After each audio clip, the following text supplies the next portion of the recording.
Welcome to the Bows. UFC 294 is in the books, and in the main event, Islam Makhachev knocked out Alexander Volkanovski with a head kick in the first round.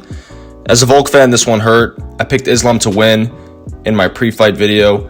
There were too many things going against Volk taking a fight like this under these circumstances, but I wanted to believe he could win, and I wanted to believe at the very least that he could put up a great fight again.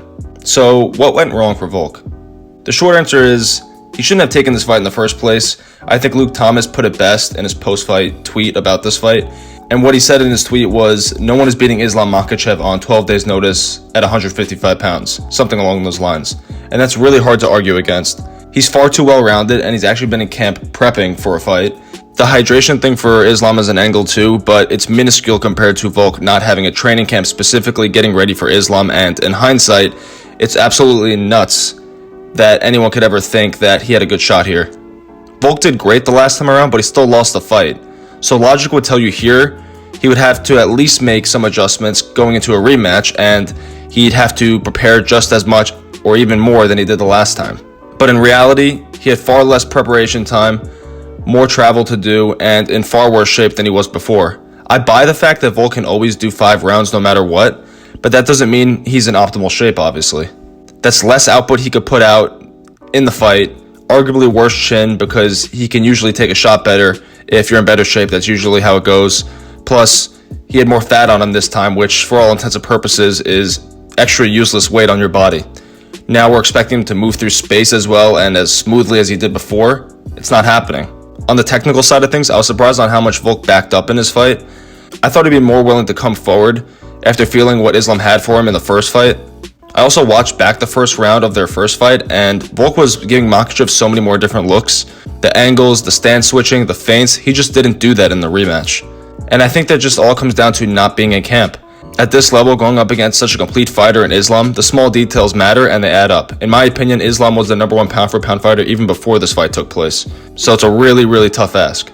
Volk not stand switching and being an easier target to hit really helped Islam set up that kick to the body and then eventually go up to the head. Volk was playing around in southpaw a lot more in their first fight, and that didn't give Islam such an easy target. You have to respect Volk's self-belief and willingness to take on such a big risk, but maybe the emotion of it all, considering Islam was the only guy to beat him in the UFC, pushed him to take this fight, while all logic would tell you not to take this fight. We've seen similar scenarios like this a few times now with fighters, because these guys are just so competitive and just built different with a different mindset. Volkanovski taking a fight with Islam Makhachev on 12 days notice, and TJ Dillashaw thinking he can beat Aljo with one arm are the two things that stick out in my mind the most, but I'm sure there are other examples as well. That's not to say fighters can't win on short notice, we see that all the time, but the surrounding circumstances made this a crazy ask. For one, the level of opponent, as high level of a guy you could fight on short notice, Makhachev, ridiculous ask. 2, long ass flight from Abu Dhabi from Australia, like 12-hour flight or something like that. 3, Volk coming off surgery and only coming back into training for a few weeks before getting the call. 4, Volk not being in camp. And 5, you have the benefit of assessing the first fight. And what the first fight showed is that Volk would have to be at his very best to have a chance to beat Makhachev. This was just a very poor assessment of risk. A lot of things going against him, and he still took the fight. Again, you got to commend him for attempting something 99% of fighters probably wouldn't have done if they were in Volk's position, but this was a near impossible feat. Congrats to Makhachev though, great win over a great opponent. The pressure was all on him to get a big win given the circumstances, and he over-delivered. Technically, the only thing I noticed that he did differently was come forward more. He looked a lot more careful in the first fight, especially early. In this one, he got to work right away with the kicks to the body and putting the pressure on Volk and backing him up. It's kind of crazy how things came full circle for Volk here in a bad way. His first career loss was a head kick early in his career. Now he just got put away with the same technique, arguably towards the end of his career, now that he's 35 while being in the lighter weight classes. If that's not a sign of an end of an era, I don't know what is. I hope I'm wrong.